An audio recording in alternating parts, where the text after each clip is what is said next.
مسلمانوں کے علاوہ کوئی بھی مذہب یا دین ایسا نہیں ہے جو عیسیٰ ابن مریم کو اللہ کا پیغمبر مانتا ہو. نہ ہندو مانتے ہیں، نہ یہودی مانتے ہیں، نہ پارسی مانتے ہیں، کوئی بھی نہیں مانتا. تو یہ چیز مسلمانوں کو عیسائیوں کے قریب کر دیتی. پھر عیسیٰ ابن مریم کی جو تعریف قرآن میں بیان ہوئی ہے نا، سچی بات ہے کہ اس طرح کی آیات آپ کو یا ان کے جو علم کے آثار چلتے آ رہے ہیں کرسچنز کے، اس میں نہیں نظر آئے گی. وہاں تو ایک غلو کا ایک معاملہ ہے نا. بلکہ آج کی ٹیمپرڈ انجیل میں بھی جو گاسپل آف جان میں چیپٹر نمبر 14 میں موجود ہے، حضرت عیسیٰ علیہ السلام اپنے ساتھیوں سے کہتے ہیں مجھے تم سے بہت کچھ کہنا ہے، لیکن ابھی تم اس کے متحمل نہیں ہو. وہ ہستی جب دنیا میں آئیں گی تو وہ تم سے وہ چیزیں بیان کریں گی، اور وہ خود سے کچھ نہیں کہیں گے، وہ وہی کہیں گے جو اللہ تعالیٰ انہیں وہی کرے گا، وہی جو قرآن میں ہے وَمَا يَنطِقُ عَنِ الْهَوَىٰ إِنْ هُوَ إِلَّا وَحْيٌ يُوحَىٰ. اور میں تمہارے آسمانی باپ سے یہ ریکویسٹ کروں گا جب میں جاؤں گا کہ اس ہستی کو دنیا میں بھیجے، وہ دنیا میں میرا نام روشن کرے گی. کرسچنز کو جب یہ آیات آپ پیش کرتے ہیں وہ کہتے ہیں یہ حضرت جبرائیل علیہ السلام کے بارے میں ہے. حالانکہ انجیل میں لکھا ہے کہ جبرائیل علیہ السلام اس وقت دنیا میں آتے ہیں جب پیغمبر کوئی موجود ہو. تو ان کے نزدیک تو حضرت عیسیٰ آخری پیغمبر ہے، تو حضرت جبرائیل نے تو آنا ہی نہیں ان کا نام روشن کرنے کے لیے. اور جبرائیل نے کون سا حضرت عیسیٰ کا نام روشن کیا؟ حضرت عیسیٰ کا نام تو قرآن کی وجہ سے روشن ہوا ہے، مسلمانوں کی وجہ سے روشن ہوا ہے. ہمارے نبی کی والدہ محترمہ کا نام قرآن میں موجود نہیں ہے، اور عیسیٰ ابن مریم کی والدہ کا نام قرآن میں کئی جگہ ہے، بلکہ ان کے نام پہ پوری سورت ہے، سورہ مریم. اللہ نے ان کی صفائیاں پیش کی ہیں کہ وہ تو شرک نہیں کرتے تھے، وہ تو امام الموحدین تھے. وقال المسیح، عیسیٰ ابن مریم تو کہا کرتے تھے یا بنی اسرائیل، اے اولاد یعقوب، اعبدوا اللہ ربی و ربکم، عبادت کرو اس رب کی جو میرا بھی رب ہے اور تمہارا بھی رب ہے. انہ من یشرک باللہ، بے شک جو کوئی اللہ کے ساتھ شرک کرے، فقد حرم اللہ علیہ الجنہ، تو اللہ نے ایسے شخص کے اوپر جنت حرام کر دی. ومأواہ النار، اور اس کا ٹھکانہ ہے جہنم. وما للظالمین من انصار، اور ایسے ظالموں کا کوئی مددگار بھی نہیں ہوگا. عیسیٰ ابن مریم کی تو اللہ نے صفائی بیان کی، اور قرآن کے ذریعے ہمارے نبی علیہ السلام کی مبارک زبان کے ذریعے ان کی تعریف ہوئی ہے نا. تو یہ چیز کرسچنز کو مسلمانوں کے قریب کرتی. آج بھی جتنے غیر مسلم مسلمان ہو رہے ہیں نا، اس میں سے 95% سے زیادہ کرسچنز ہیں، کیونکہ ان کے لیے اسلام میں اٹریکشن ہے نا. اسلام حضرت عیسیٰ کی تعریف کرتا ہے. پھر قرآن میں اللہ فرماتا ہے کہ یہ ان کے انریزالوڈ ایشوز کو بھی ایڈریس کرتا ہے. قرآن عقلی دلائل کے ساتھ ان کے فاسد نظریات کا رد کرتا ہے. تو اس لیے عیسائی کافی قریب ہے مسلمانوں کے، بات سننے کے لیے تیار ہو جاتے ہیں لاجکس کے ساتھ. آپ دیکھیں احمد دیدار صاحب رحمہ اللہ نے کرسچنز تک بات پہنچائی ہے. کہاں شخص کباڑیے کی دکان پہ جاب کرنے والا، ٹھیک ہے، ینگ ایج میں وہاں شفٹ ہو گئے ہوئے تھے اپنے والد کے ساتھ. ویسے تو بیسیکلی تو انڈین تھے، اردو ان کی مدر ٹنگ تھی. پھر ماشاءاللہ انگلش بھی ان کی بڑی اچھی ہوگی وہاں ساؤتھ افریقہ میں. عیسائی پادری آ کے دعوت دیا کرتے تھے، جس طرح ہماری تبلیغی جماعتیں جاتی ہیں دعوت دینے کے لیے، تنگ کرتے تھے. تو انہوں نے پھر انجیل پڑھنی شروع کی. اس وقت کچھ اسکالرز تھے جنہوں نے کرسچینٹی کے اوپر کتابیں لکھی تھی، لیکن وہ کتابیں تو پتہ لکھی رہ جاتی ہیں جب تک ویڈیوز میں آ کے بات نہ ہو. تو ایک وقت تھا کہ جب انہوں نے کام شروع کیا تو 8-10 بندے ان کے لیکچر میں ہوتے تھے، اور جب آخری لیکچر ان کے ریکارڈ ہوئے ہیں تو 40-50 ہزار بندہ بھی آڈیٹوریم میں بیٹھا ہوا تھا. اور ویڈیوز کے ساتھ تو کہاں تک بات، اور کوئی مولوی نہیں، ایک عام بندہ.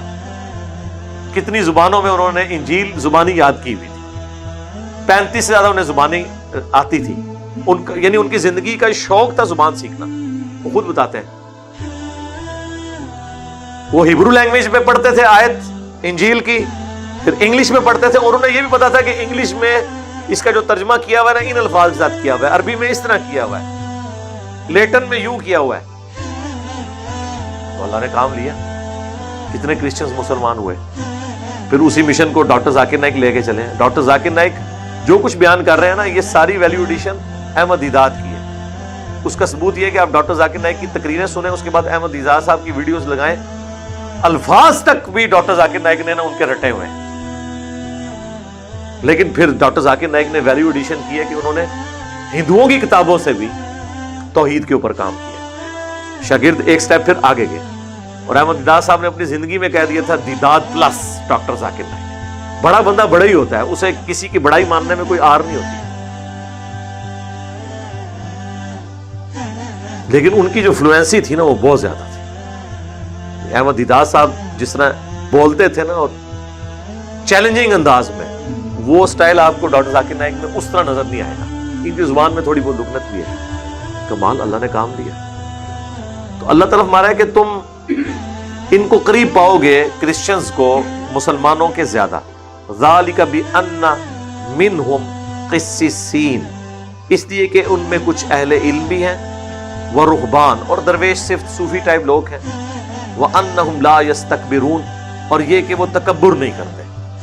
یہ کوالٹی جو اللہ تعالیٰ نے ان کی بیان کی ہے نا کہ وہ تکبر نہیں کرتے، یہ سر آج بھی کرسچنز میں موجود ہے.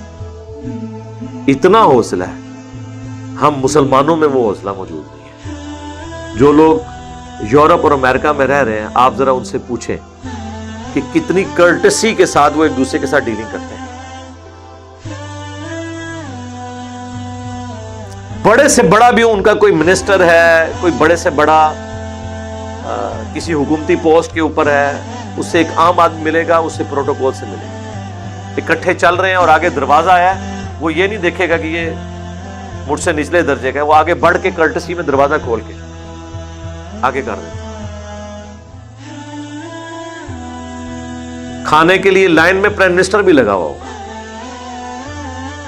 وہ اس میں کوئی انسلٹ فیل نہیں کرتا. نام کی کرسچن صحیح، لیکن یہ ان میں نرمی ابھی بھی موجود ہے، وہ والا ریونج نہیں ہے. آپ دیکھیں واقعات سناتے ہوئے وہ رو پڑتے ہیں، اتنے رقیق القلب ہوتے ہیں. ہم یہ سب کانٹیننٹ کے لوگ تو بہت بہت کننگ لوگ ہیں، یقین کریں. جتنے کو برے الفاظ ہیں نا 2 نمبری کے استعمال کر سکے نا تو ان کے لیے آپ کر سکتے ہیں. جتنے سخت مزاج لوگ، ایکٹر رج کے روئیں گے بھی تو ایکٹنگ میں، وہ جینون روتے ہیں. مجال ہے کبھی کوئی ایک آدھ واقعہ رپورٹ ہو جائے تو ہو جائے، ادروائز آپ نے کمپیئر کرنا یہاں کی پولیس اور وہاں کی پولیس کو دیکھ. نہیں کرتے اس طرح زیادتی کسی کے ساتھ. ظاہر جوڈیشری بھی ذات ہے، کئی ایک ریزنز ہیں، لیکن بہرحال نرم دل ہے. ان میں درویش صرف لوگ ہیں. ظاہر دنیا کی محبت نہیں ہوگی، پھر دوسروں کے لیے جذبات اچھے ہوں گے. اور پھر اللہ تعالیٰ نے کہا کہ یہ پھر اس کی مثال بھی سن لو. وَإِذَا سَمِعُوا مَا أُنزِلَ إِلَى الرَّسُولِ، جب کبھی وہ قرآن سنتے ہیں نا جو نازل ہوا رسول اللہ کی طرف، تَرَىٰ أَعْيُنَهُمْ تَفِيضُ مِنَ الدَّمْعِ، تم دیکھو گے کہ ان کی آنکھیں آنسوؤں سے چھلک پڑتی ہیں. مِمَّا عَرَفُوا مِنَ الْحَقِّ، اس حق کو پہچاننے کے سبب. تو سر نہیں تھی چھلکی آنکھیں نجاشی کی جب حضرت جعفر طیار نے سورہ مریم تلاوت کی. عمر ابن عاص بت پرست تھے اس وقت، اور وہ نجاشی کا بڑا قریبی دوست تھے. عمر سیریز میں انہوں نے یہ فلمایا بھی ہے. اور آپ دیکھیں دشمنی کا لیول، جب کوئی بات نہیں چلی تو اینڈ پہ اس نے کہا کہ یہ تو حضرت عیسیٰ علیہ السلام کو اچھا نہیں سمجھتے. کون کہہ رہا ہے؟ وہ جو حضرت عیسیٰ کو مانتے ہی نہیں ہے. بھئی تمہارا کیا لینا دینا؟ جس نے پاؤڈری اور چرسی بھی آ کے آپ کو سمجھانا شروع کر دیں گے کہ آپ رفع الیدین چھوڑ دیں، یہ بت رکھ کے آتے تھے اس لیے رفع الیدین ہوتا تھا.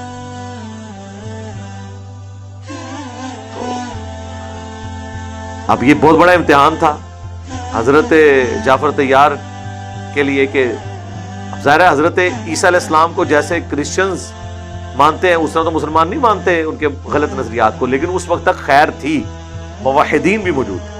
حضرت جعفر نے کوئی اس میں آر محسوس نہیں کی. ہجرت حبشہ میں وہ لیڈ کر رہے تھے نا مسلمانوں کو. انہوں نے سورہ مریم کی آیات تلاوت کی تو اس کے بے اختیار آنسو رواں ہو گئے. اس میں تو واضح بتایا گیا بھئی الہ تو تمہارا ایک ہے، اور آپ کو پتہ ہے اس نے پھر زمین سے ایک تنکا اٹھا کے کہا تھا کہ اللہ کی قسم جو کچھ عیسیٰ ابن مریم کے بارے میں تم نے بیان کیا ہے نا، اس تنکے کے برابر بھی وہ اس سے زیادہ نہیں تھے. ذرا الفاظ پہ غور کریں، کم کی بات نہیں کی اس نے. تو قرآن کیا کہتا ہے حضرت عیسیٰ کے بارے میں کہ وہ اللہ کے بندے ہیں، اللہ کی مخلوق ہے. جس طرح اللہ نے باقی مخلوقات کو پیدا کیا ویسے ان کو پیدا کیا.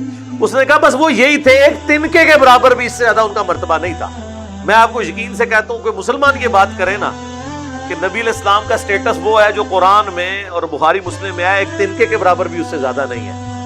یہ آپ پہ 295C لگوا دیں کہ نہیں تم کا مرتبہ گن رہے ہو. ذرا پوائنٹ پہ آپ غور کریں تو سر پھر آپ دیکھ لیں انہی کا حوصلہ ہے کہ اس تنکے کے برابر بھی اس سے زیادہ نہیں ہے جو تم نے بیان کیا.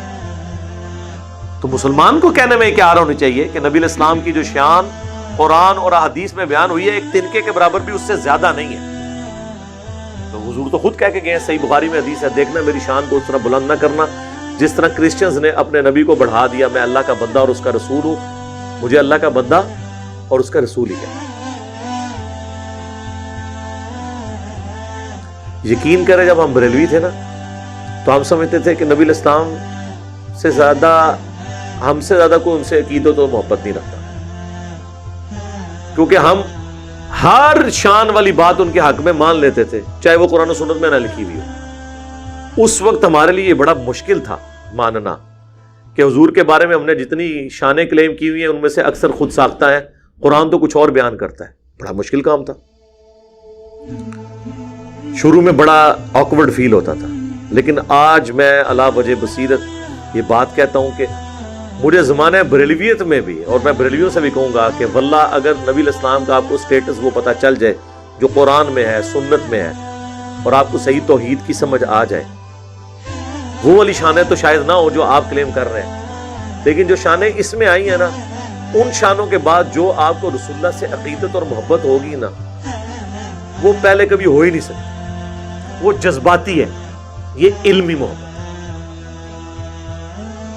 رسول اللہ کا سب سے بڑا احسان ہم پر یہ ہے کہ انہوں نے ہمیں ایک خدا کا تعارف کروایا اور دنیا کے ہر خدا سے جان چھڑا دی، جھوٹے خداؤں سے، اور اس کے باوجود کبھی خدائی کلیم نہیں کی، اپنے آپ کو انکساری کے ساتھ زندگی گزاری. یہ جو آپ کا سٹیٹس ہے نا، یہ جو عقیدت اور محبت آپ کے اندر ڈیولپ کرتا ہے نا ایک ایسے شخص کے لیے جسے اللہ نے روئے عرض پہ اپنا نمائندہ بنا کے بھیجا ہو، اتنی شانیں دی ہوں، اس کے باوجود وہ اتنی انکساری کی زندگی گزارے، یہ کبھی بھی ان جھوٹے عقائد و نظریات سے آپ کے دل میں اس کے لیے محبت پیدا ہی نہیں ہو سکتی. اور پھر اس سے بڑی بات کہ جب آپ کتاب و سنت پہ آئیں گے تو دنیا کی کسی ہستی کی محبت بھی رسول اللہ کے برابر آپ کے دل میں نہیں آئے.